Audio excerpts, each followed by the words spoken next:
Hello students.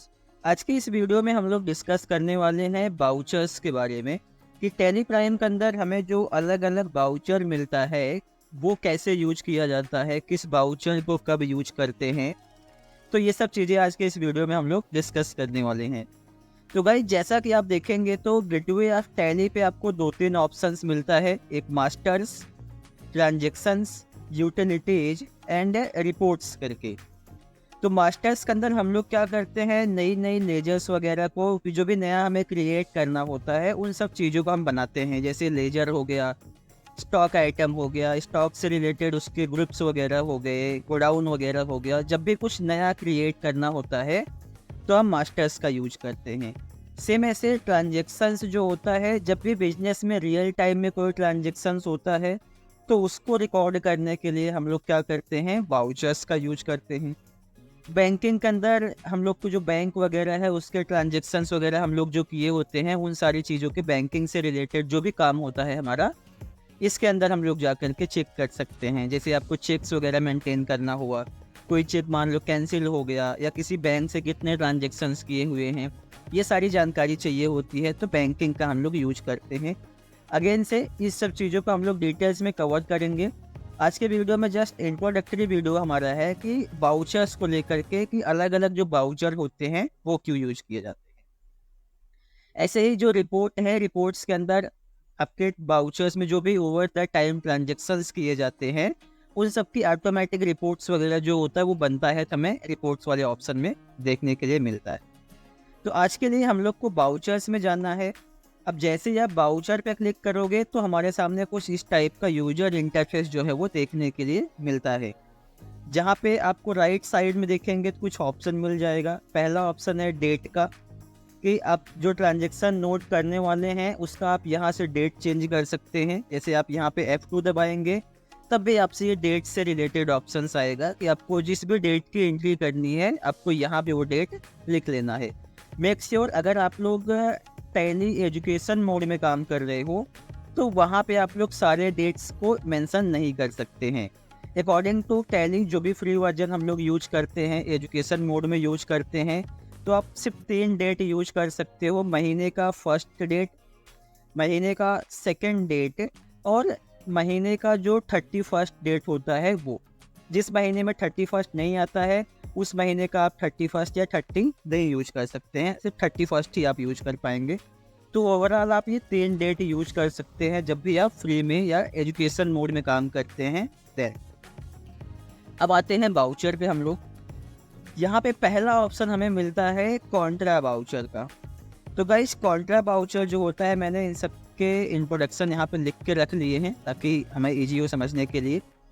तो first of all voucher क्या होता है, तो voucher is a document which is contain the details of financial transactions. Voucher और कुछ भी नहीं होता है, जस्ट एक तरीके से आप ये कह सकते हो कि एक डॉक्यूमेंट होता है जिसके अंदर कुछ फाइनेंशियल ट्रांजेक्शंस के डिटेल्स मेंशन किए होते हैं, या कुछ फाइनेंशियल ट्रांजेक्शंस के डिटेल्स को हम लोग लिखने के लिए बाउचर का यूज करते हैं। टैली प्राइम के अंदर हमें अलग अलग टाइप के बाउचर मिल जाते हैं, जैसा कि आप लोगों ने यहाँ पे देखा होगा। तो यहाँ पे हमें purchase, payment, receipt, journal, sales, इस टाइप से इसके अलावा भी और भी बहुत सारे बाउचर मिलते हैं हमें, जो अदर बाउचर में देखने के लिए मिलते हैं। तो जैसे ही बिजनेस में अलग अलग टाइप का ट्रांजेक्शन्स होता है तो उसके लिए अलग अलग चीज़ों को, अलग अलग ट्रांजेक्शन्स को लिखने के लिए हम लोग अलग अलग बाउचर यूज करते हैं। तो अभी ये मान के चलते हुए मैं कि आपको ये क्लियर हो गया रहेगा कि बाउचर जो होता है वो एक डॉक्यूमेंट होता है, और डॉक्यूमेंट जो होता है वो यूज किया जाता है, या वो बाउचर जो बनाते हैं आप फाइनेंशियल ट्रांजेक्शन्स को रिकॉर्ड करने के लिए बनाते हैं। सिंपल सा मतलब है। अब इसमें पहला बाउचर आपको देखने के लिए मिलता है कॉन्ट्रा बाउचर। तो गाइस, कॉन्ट्रा बाउचर जो है ये कब यूज किया जाता है, तो यहाँ आप देखेंगे as per the accounting principle contra entry mean the those entry which are affect both cash and bank account. इसका सिंपल सा मतलब है कि कॉन्ट्रा बाउचर तब आप यूज करते हो जब एक ही टाइम पे आपका कैश अकाउंट और आपका बैंक अकाउंट दोनों अफेक्टेड होता है, देन आप कॉन्ट्रा बाउचर को यूज कर सकते हैं। एग्जाम्पल के लिए नीचे देखेंगे तो मैंने कुछ एग्जाम्पल यहाँ पे मेंशन किया हुआ है। जैसे बैंक के अंदर अगर आप पैसे डिपॉजिट करने जाते हैं तब भी आपको कॉन्ट्रा बाउचर में ही लिखना होता है, या आप बैंक से पैसे निकालते हैं, विथड्रॉ करते हैं, तब भी आपको कहाँ लिखना है, कॉन्ट्रा बाउचर के अंदर लिखना है। इसके अलावा अगर आपने एक बैंक से दूसरे बैंक के अंदर ट्रांसफ़र किए पैसे तो भी आप कॉन्ट्रा बाउचर में ही लिखोगे। मेक श्योर कि कॉन्ट्रा बाउचर तभी यूज करोगे जब आप इंटरनल ट्रांजेक्शन्स कर रहे हो कंपनी का, मतलब कि कंपनी का ही पैसा कंपनी के ही बैंक अकाउंट में डिपॉजिट कर रहे हो तब, या कंपनी का पैसा कंपनी के बैंक अकाउंट से निकाल रहे हैं, या मान लो कंपनी का 2 बैंक है तो एक बैंक से दूसरे बैंक में अगर आप ट्रांसफ़र करोगे तब भी आप कॉन्ट्रा बाउचर ही यूज करोगे।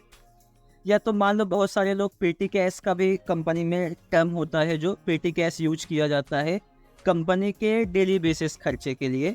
आप उसको ऐसे एज्यूम कर लो कि हम लोग यूज करते हैं pocket money as a individual, जो भी हमारा डेली बेसिस का खर्चा होता है उन सब खर्चों को हम लोग जो भी यूज करते हैं कहाँ से यूज करते हैं, अपनी पॉकेट मनी से। या आप ऐसे कह सकते हो कि जो भी आपके खर्चे होते हैं डेली, आप उसको एक अलग जगह निकाल के रख लेते हो जिसको हम बोलते हैं पॉकेट मनी, और ओवर द टाइम जैसे भी आपको ज़रूरत होती है आप उन पैसे को खर्च करते हो। ना कि आप पूरी सैलरी अपने जेब में लेके घूमते हो कि जब भी आपको ज़रूरत होगा तो उसी में से ही खर्च करेंगे। सेम जैसे ही कंपनी क्या करती है कि जो उनके डेली बेसिस के खर्चे होते हैं उन खर्चों को रिकॉर्ड करने के लिए या उन खर्चों को करने के लिए कंपनी एक नया अकाउंट बना देती है जिसको बोलते हैं पेटी कैश। गाइस, पेटी कैश में बेसिकली होता कैश ही है, जस्ट उसका एक नाम अलग दे देते हैं हम लोग, एक अकाउंट अलग कर देते हैं, सेपरेट अकाउंट कर देते हैं ताकि हम लोग उसको मेंटेन कर सकें। तो आई होप आपको कॉन्ट्रा बाउचर क्लियर हो गया होगा। एक बार अगर मैं इसको समअप कर दूं कि कॉन्ट्रा बाउचर क्यों यूज किया जाता है, तो कॉन्ट्रा बाउचर यूज किया जाता है जब भी आपका कैश और बैंक दोनों इफेक्टेड हो रहा है। अब ये दोनों कब इफेक्टेड होता है एक साथ में, जब आप पैसे को बैंक के अंदर जमा करोगे या बैंक से पैसे निकालेंगे, इवन एक बैंक से दूसरे बैंक में भी ट्रांसफ़र करोगे तब भी आप कॉन्ट्रा बाउचर ही यूज करेंगे। ना कि आप किसी को पेमेंट कर रहे हो बैंक से या बैंक में आपको पैसे किसी पार्टी से रिसीव हुए, वो बाउचर इसके अंदर कंसीडर नहीं किया जाएगा। इसके अंदर जस्ट यही 3 से 4 टाइप के बाउचर रिकॉर्ड किए जाते हैं, 3 से 4 टाइप का ट्रांजेक्शन्स रिकॉर्ड किया जाता है। बैंक से डिपॉजिट, बैंक से विथड्रॉ, एक बैंक से दूसरे बैंक में ट्रांसफ़र करना हुआ तो कॉन्ट्रा बाउचर। आई होप आपको कॉन्ट्रा बाउचर जो है वो क्लियर हो गया रहेगा कि क्यों यूज करते हैं। ऐसे ही अब नेक्स्ट बाउचर आप देखेंगे तो आपको यहाँ पे payment voucher, receipt voucher, sales, purchase ऐसे मिलते हैं। तो अभी के लिए सेकंड बाउचर हम लोग समझते हैं परचेज बाउचर। तो गाइज, परचेज बाउचर जो है अगेन से सेम, ये भी एक डॉक्यूमेंट होता है। और परचेज बाउचर जो है टैली प्राइम के अंदर कब यूज किया जाता है, जब भी कंपनी हमारी कोई भी सामान खरीदेगी किसी सप्लायर से। मतलब कि जब भी आप कोई सामान खरीदेंगे आपकी कंपनी के अंदर, तो आप उसको लिखने के लिए जो है परचेज बाउचर यूज करेंगे। जैसे कि हमने पहले में क्या समझा अभी कि कॉन्ट्रा बाउचर क्यों यूज होगा, जब भी आप बैंकिंग से रिलेटेड ट्रांजेक्शन्स कर रहे हो, जहाँ पे डिपॉजिट वगैरह करना हुआ या विथड्रॉ वगैरह करना हुआ तो आप कॉन्ट्रा यूज कर लोगे। सेम ऐसे ही जब भी आपकी कंपनी कोई भी सामान खरीदेगी किसी सप्लायर से, तो उस केस में आपको वो चीज़ लिखने के लिए आपको परचेज बाउचर यूज करना है। परचेज बाउचर के अंदर हम लोग लिखते हैं जो भी कंपनी हमारी परचेज करती है, शॉपिंग वगैरह करती है। अब परचेज बाउचर में अलग अलग बाउचर मोड होते हैं, वो हम लोग किसी और वीडियो में डिस्कस करेंगे। आज के लिए जस्ट हम लोग इंट्रोडक्शन लेते हैं कि किस बाउचर को क्यों यूज किया जाता है। नेक्स्ट बाउचर देखेंगे सेल्स है। तो सेल्स भी सेम ऐसे ही, जैसे आप परचेज बाउचर को यूज करते हो कुछ कंपनी सामान खरीदेगी तब, और सेल्स बाउचर आप तब यूज करोगे जब कंपनी आपकी कोई सामान बेचेगी किसी कस्टमर को, उस केस में आप क्या करोगे, सेल्स बाउचर को यूज कर लोगे। सिंपल, जब भी परचेज करोगे तो परचेज बाउचर। जब भी कंपनी कोई चीज़ सेल्स करेगी तो उसको लिखने के लिए, उसको नोट करने के लिए या उसको रिकॉर्ड करने के लिए हम लोग यूज करते हैं सेल्स बाउचर को। ऐसे ही पेमेंट बाउचर है अगला टर्म हमारा जो है।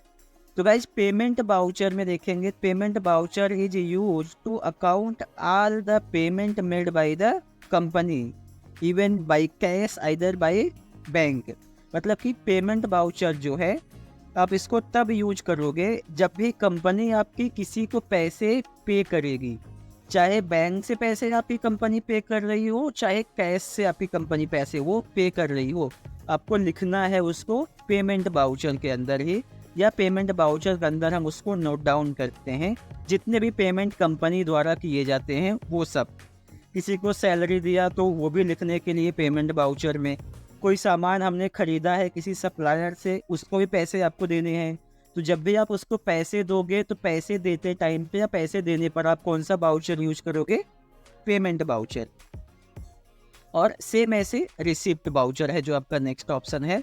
Well receipt voucher any money received from debtor again sales invoice on account for all transactions where money is received are accounted we can use receipt voucher. तो इसका simple सा मतलब हो गया कि आपकी कंपनी में जब भी कोई पैसा रिसीव होगा, कोई भी पैसा आएगा आपकी कंपनी में, चाहे सेल्स के बदले आया हो या किसी और से पैसे वो आए हो, तो वो पैसे लिखने के लिए आप क्या करोगे? रिसिप्ट बाउचर यूज करोगे। रिसिप्ट बाउचर के अंदर हम लोग वो चीज़ें लिखते हैं कंपनी में जब जब पैसे रिसीव होते हैं, तो रिसीव किए हुए पैसे को लिखने के लिए हम वो रिसिप्ट बाउचर यूज करते हैं। जैसा कि आप यहाँ पे देख पाओगे, receipt are an official record to represent proof of a financial transaction और purchase receipt. Receipt are also important for tax purchase as proof of certain expenses. यहाँ पर आप ऐसा कह सकते हो कि जो रिसिप्ट बाउचर होता है, आप जब भी किसी को पैसे पे करते होंगे एज ए इंडिविजुअल भी, मान लो आपने कोई कोर्स खरीदा, कहीं क्लास में आपने फ़ीस जमा की, कहीं कॉलेज वगैरह में आपने फ़ीस जमा की है, तो उस केस में आप जो वहाँ से रिसीव करते हैं उसको ही बोलते हैं रिसिप्ट। और वो रिसिप्ट इस बात का प्रूफ होता है कि आपने अपना फ़ीस जो है वो जमा कर दिया है। तो गाइज आई होप कि आपको रिसिप्ट बाउचर भी क्लियर हो गया होगा। अगर एक बार समअप करें रिसिप्ट को, तो आपकी कंपनी में जब भी कोई पैसा रिसीव होगा तो आपको उस चीज़ को लिखने के लिए कि पैसा कहाँ से आया है, किसने दिया है, उसको लिखने के लिए आपको रिसिप्ट बाउचर यूज करना है टैली प्राइम के अंदर। ऐसे ही लास्ट है नेक्स्ट वन, जर्नल बाउचर। तो भाई जैसा कि आपने अब तक हम लोगों ने कुछ बाउचर डिस्कस कर लिए, contra, sales, payment, receive, purchase and contra.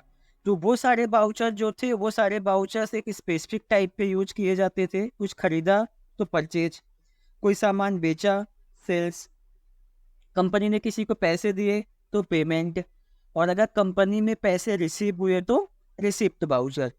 तो गाइस जर्नल बाउचर जो है ये बेसिकली एडजस्टमेंट के लिए यूज किया जाता है। जैसा कि इसका आप थियरी भी देखेंगे, तो journal entries are used to adjust the debit and credit amount without involving the cash and bank account. कि आप जर्नल एंट्री तभी करते हो जब भी आपको एडजस्ट करना होता है क्रेडिट डेबिट अमाउंट्स को, उस केस में आप जाके जर्नल एंट्री कर सकते हैं।